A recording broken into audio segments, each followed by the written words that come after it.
Your baby's crying is too loud. Stay there.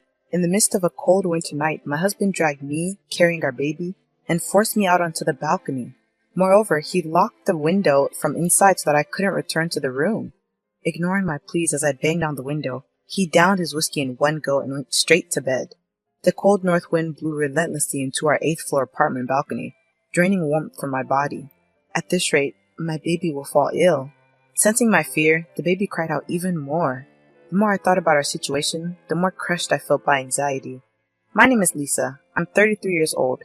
I married my same-aged husband, Robert, 4 years ago, and we just had a baby boy 6 months ago. Our relationship was pretty good until I became pregnant. From about the 5th month of my pregnancy, his attitude toward me suddenly became cold. Lately, we had constant arguments and he verbally abused me whenever he had the chance. Today, too, when he returned home, he yelled at me for lying down, exhausted from childcare. It's your duty as a wife to stay awake until I get home. Remember that I'm the one providing for you. You can't even earn a dime. But it's past 2 in the morning. I can't stay awake that late. I couldn't endure his words anymore. But when I retaliated, our 6-month-old baby started crying and wouldn't stop no matter how much I tried to soothe him. Stay there because it's too loud.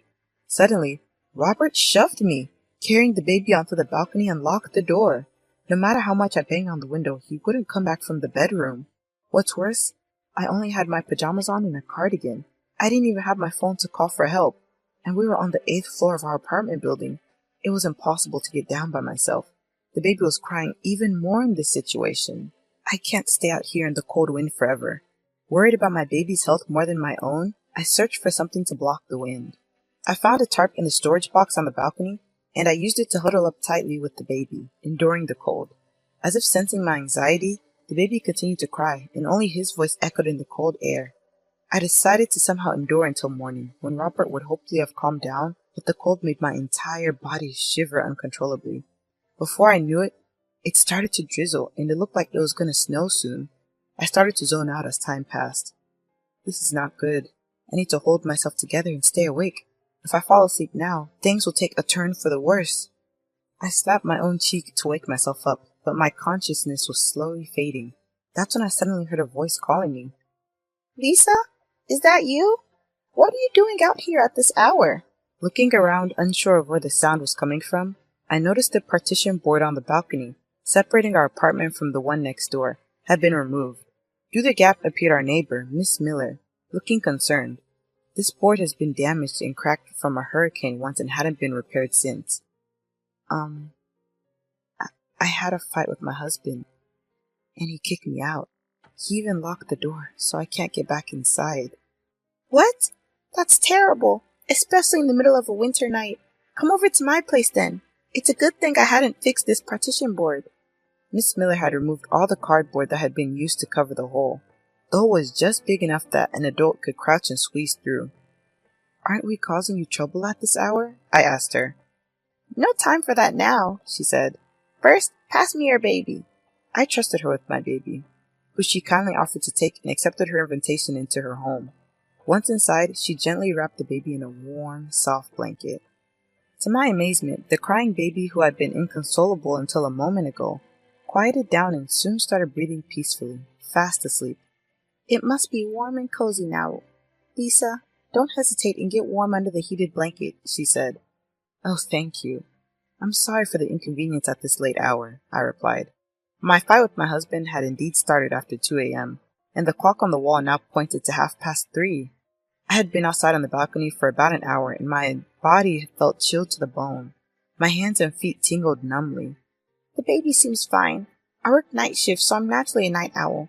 Stretch out your legs and make yourself comfortable, Miss Miller said. Despite her reassurances, I still felt guilty. Then I realized that my early rising mother-in-law would be waking up soon. I hastily contacted her, and she laughed, saying, Oh dear, you two had another spat, didn't you? And agreed to bring the spare key. Until my mother-in-law arrived, I spilled out everything that had been happening to me to Miss Miller. How my husband's attitude had suddenly changed after we had the baby. How he yelled at me for not being able to keep up with the housework despite being a stay-at-home mom. How he blamed me whenever the baby cried at night while he did nothing. Miss Miller listened to me intently, interjecting with sympathetic nods. I can't keep up the housework because I'm such a lousy mother. I'm always sleep deprived, I confessed. You've had a tough time. You're doing your best, she comforted me. Being constantly blamed by my husband, I had come to believe that I was the one at fault. But her words, "You're not to blame," brought me to the verge of tears. Just then, I heard a soft knock on the front door. Looking at the clock, it was nearly 4 a.m. My mother-in-law must have driven over with her spare key. Miss Miller welcomed her in, and my mother-in-law, bowing repeatedly, handed Miss Miller a bag of fresh vegetables from her garden. "I'm sorry for involving you in my son's marital squabbles," she apologized. When my mother-in-law asked for an explanation, I explained everything to her. Her face turned bright red with anger. "Who does he think puts food on the table?" she exclaimed. "Well, that's thanks to Robert," I answered. "No, I'm mad at my son. He can't even cook for himself and he can't do household chores. It's unforgivable that he looks down on a full-time housewife." Robert can't even live on his own. Plus, there's nothing you can do about a baby crying at night. When putting them out on the balcony is awful. As his mother, I am so embarrassed. I could burst into flames. Knowing my mother-in-law was on my side rather than my husband's, I sighed in relief. Then she stood up abruptly and walked off, declaring heatedly, "I'll go wake Robert and teach him a lesson." I grabbed her arm to stop her. "In about an hour, Robert will wake up anyway. I have a feeling it'll be counterproductive if we disturb his sleep," I said. My husband's grumpy when he wakes up and is extremely irritable in the morning. I was afraid that if we woke him up forcefully, he would just get angry and become even more stubborn. When I explained this to my mother-in-law, she somehow refrained from her intended course of action. "Look, it's the first snow of the season." It had become unusually quiet outside. I noticed that snow was gently starting to accumulate. Just the thought of what might have happened if the baby and I had remained on the balcony sent shivers down my spine. Soon, it was time for Robert to wake up. I left the baby with Miss Miller, and my mother-in-law and I entered our house using the spare key. However, Robert, who would usually be up brushing his teeth by now, was nowhere to be found in the bathroom. Is he still sleeping? "Robert, get up already, huh?" My mother-in-law opened the bedroom door with a loud bang and yanked back the comforter with all her might, but Robert wasn't there either. We looked everywhere, the bathroom, the bedroom, and the living area, but he was nowhere to be found. Despite this, his suit and shoes were still here, so it was hard to believe that he had already gone to work. Where could he have gone? This is strange, isn't it? "Ah!" My mother-in-law, who had casually opened the curtain leading to the balcony, screamed. When I rushed over, she was pointing at the blue tarp I had been using on the balcony, her mouth opening and closing in shock.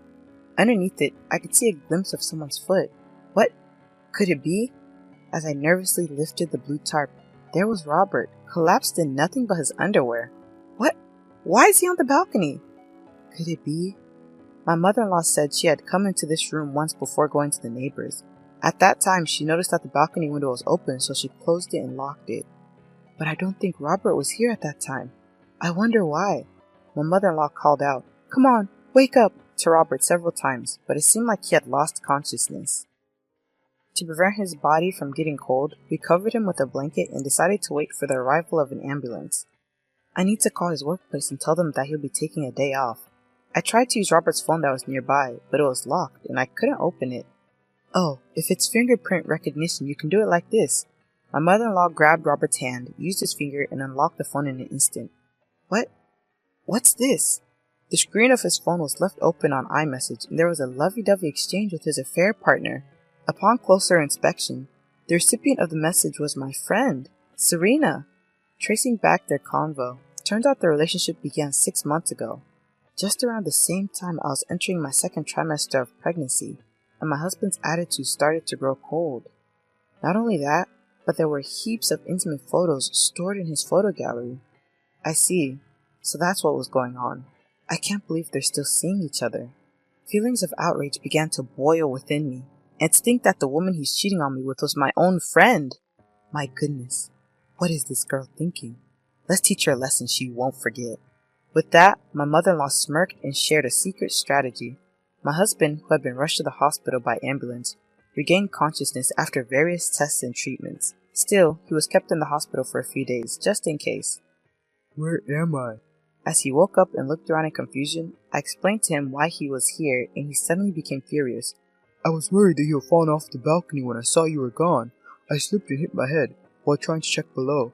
The balcony window was somehow closed and it was freezing cold with the falling snow. What were you planning to do if I had died? Considering my husband's habit of sleeping in his underwear after drinking, the mere fact that he stepped out onto the balcony naked was utterly foolish.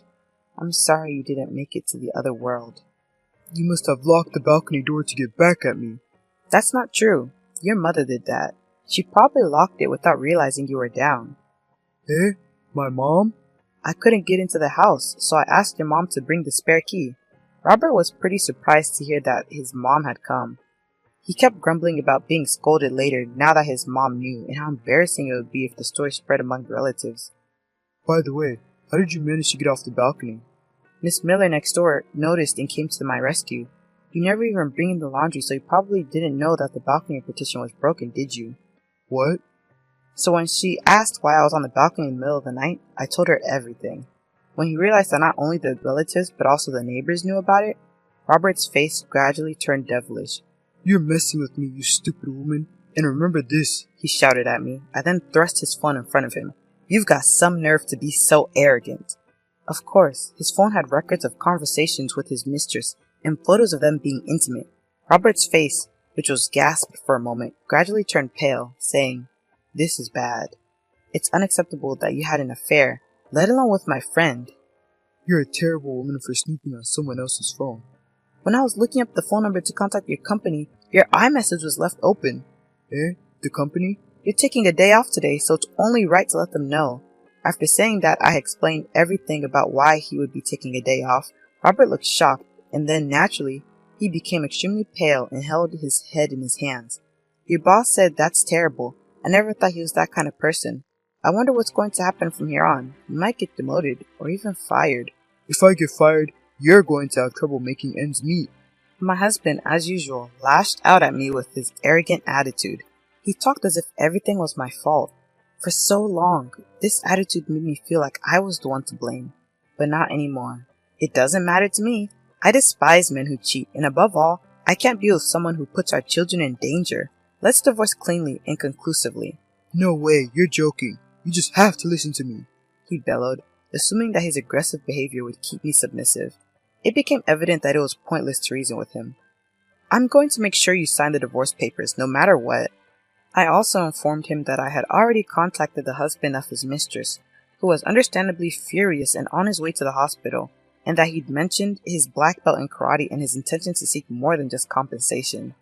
My husband's face drained of color, and he seemed momentarily panicked, but he quickly snapped, I'm in the hospital. He can't harm me. Then my mother-in-law arrived, carrying things for his stay in the hospital.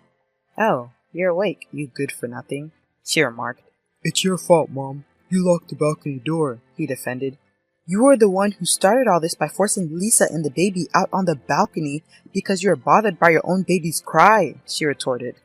Well, he murmured, momentarily subdued by his mother's scolding. But I went in for the kill. That's why I'm going to the police to report this. What? Why? You put me and our child in danger. Of course I'm going to report you. There's no need to go that far. It was just a marital spat. Nothing serious. Getting a divorce and going to the police, I was the one who suggested her to do both. We were dangerously close to losing our precious grandchild. You're going to end up in a cold jail cell, and you're going to reflect on what you've done. And with that, goodbye. Don't be hasty, Lisa. The child needs a father. Let's not get divorced. Please, no police, he begged. Our baby doesn't need a father who forces us out into the cold in the middle of the night. I don't want to go to jail. Please, spare me. Ignoring my husband's pleas, I went straight to the police station to file a report. After his release from the hospital, my husband was arrested and is awaiting his sentence. Given the severity of his actions, a heavy punishment is inevitable. He was, of course, fired from his job. After the divorce was finalized, I received a property settlement and compensation for his affair. He ended up penniless because of it. Of course, I also demanded $20,000 in compensation from his mistress. I heard her husband divorced her.